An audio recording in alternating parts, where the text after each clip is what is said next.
Ghana. It's so much a pleasure, having you here in the country. No, thank you, man. Ghana's an amazing place. I think it's a very important step for us, a very important step for Africa, especially when you got African Americans from the diaspora coming back home, and also African Americans that's never been to Africa ever before. I want this to be an amazing experience for them. Earlier, we spoke about you having something, coming up. We listened to your album, which is set to come off just this year or next year, 2020. You also have plans of doing something very big here in the country. Kankasi Bolare. Can you, throw more light on that one as well? And let's talk about your album as well. Yeah, so us and Bolore, we're putting together a tour that I'll be doing throughout all of Africa. Setting off the first tour here in Ghana. Okay. We'll be announcing the date very, very, very soon. Okay. But our aim is to try to do it around March, towards the end of March, leading into the spring, and then branch off through the rest of Africa. But ultimately, we're promoting the Afro Beat album now, which is Akon, which is available right now on iTunes and all the digital stores for streaming and everything. So definitely check that out. And the whole idea is just to kind of bring the music in, expose it more than we have already, just to kind of keep reiterating that Africa is really talented. We have a business here that should be expanded on, and just kind of showcase all the opportunities here in Africa. I got the chance to listen to the Bum Bum. I loved it. And the other one featuring Olamide.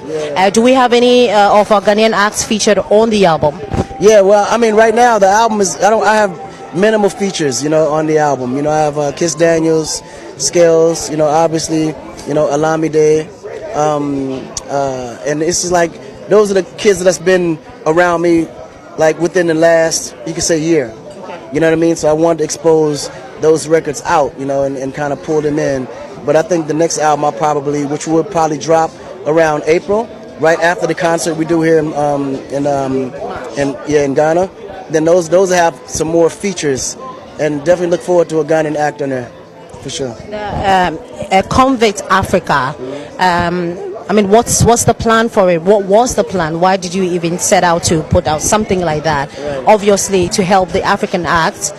But elaborate more on that for us. Yeah, so Convict Africa was more of a philanthropy label, and that label was pretty much to create a platform and infrastructure for artists here in Africa, give them the platform that other major artists have to be able to expose them outside of Africa, because the problem with Africa, we didn't have no infrastructure for music, no publishing, no distribution.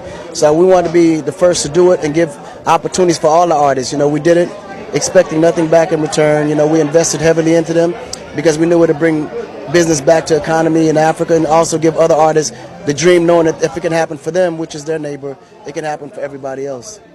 Yeah. Why do you always wear white? I've noticed that it's always been white. I noticed also one of your cribs, everything was white. Right. Is there any particular reason behind it? No, white. I don't know. White is. I'm like a clean freak. So my houses are all white, cars are all white, only because when it get dirty, I need to be able to know it's dirty so I can make sure it get clean.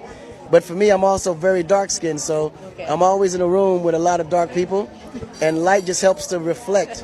I'm always having cameras on me, so when you have on white, it helps to lighten up, because sometimes when you're too dark in a room, that's just, it's good for photogenic side of things, Okay. And I'm just attracted to white. I don't know why.